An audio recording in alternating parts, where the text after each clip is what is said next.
জেলা বিএনপির টিম নিয়ে আমাদেরকে ফুল দিয়ে বরণ করেছেন। আমাদের সকলের প্রিয় আকন্দ ভাই বাংলাদেশ জামায়াত ইসলামের পক্ষ থেকে পুরো টিম নিয়ে ফুল দিয়ে বরণ করেছেন। তার চেয়ে অবাক করা বিষয়, বৈষম্য বিরোধী ছাত্র আন্দোলনের ভাইয়েরা, প্রতিনিধিরা, তারাও এসে ফুল দিয়ে আমাদেরকে বরণ করেছেন।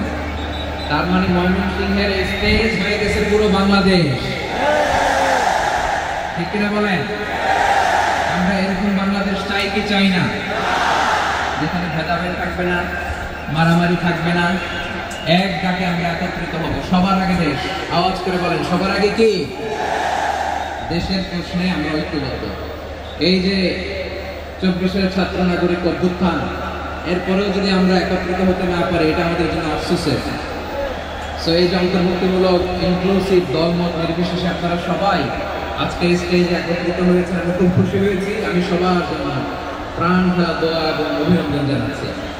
প্লে কার্ড নিয়ে যারা দাঁড়িয়েছেন তাদেরকে শুভেচ্ছা, ব্যানার নিয়ে অনেকে দাঁড়িয়েছেন শুভেচ্ছা, ফিলিস্তিনের পতাকা নিয়ে দাঁড়িয়েছেন তাদেরকে শুভেচ্ছা, লা ইলাহা ইল্লাল্লাহ মুহাম্মাদুর রাসূলুল্লাহর পতাকা উড্ডয়ন করছেন তাদেরকে প্রাণ ভরা অভিনন্দন। আমার প্রিয় ভাইরা, আমি চাইব যে এক থেকে